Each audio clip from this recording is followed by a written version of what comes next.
Hi, I'm Beth and I'm back in the garden cafe this evening to show you how to put together a pudding that uses the abundance from our hedgerows at the moment. We've got some blackberries, raspberries, English plums, toasted hazelnuts and a couple of loaves of really great sourdough bread that we make here on the estate that uses the apple waste from our cider making process. First, I'm going to assemble the filling for our summer pudding. I'm going to start by putting a nice couple of handfuls of blackberries, some raspberries, which are just nearing the end of their season here in the UK. Some toasted hazelnuts, or if you've got the luxury of finding them, some cob nuts work really well here too. A couple of 100 grams of caster sugar, but you can use more or less if your fruit's a bit sour. And I'm going to finish this off with some of these English plums.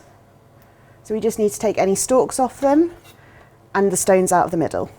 Chuck in my plums. I'm going to pop this on the hob to stew down for maybe 10 or 15 minutes until all the fruit's nice and soft. I'm going to cut 5 thin slices of this lovely sourdough bread.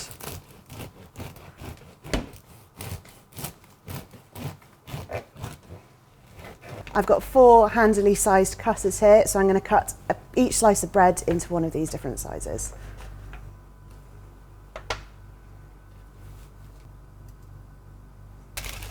So our final step in assembling this pudding is to layer up our sourdough pieces with the stewed fruit.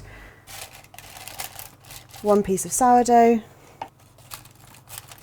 and a few good spoonfuls of fruit. It's really important that you get lots of the lovely juice in here. This is what soaks our bread and keeps the pudding nice and rosy.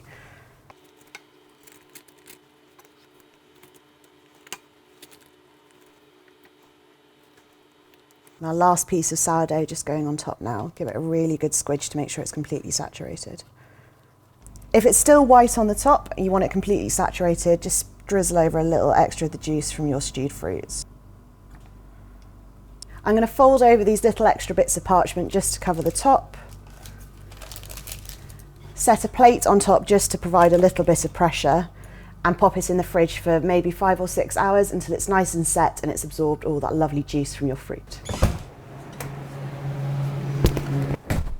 So once your pudding's chilled in the fridge, it's now time to turn it out onto our serving plate. Use these little strips of paper that we put in earlier to help break the seal. Top it with a few more blackberries.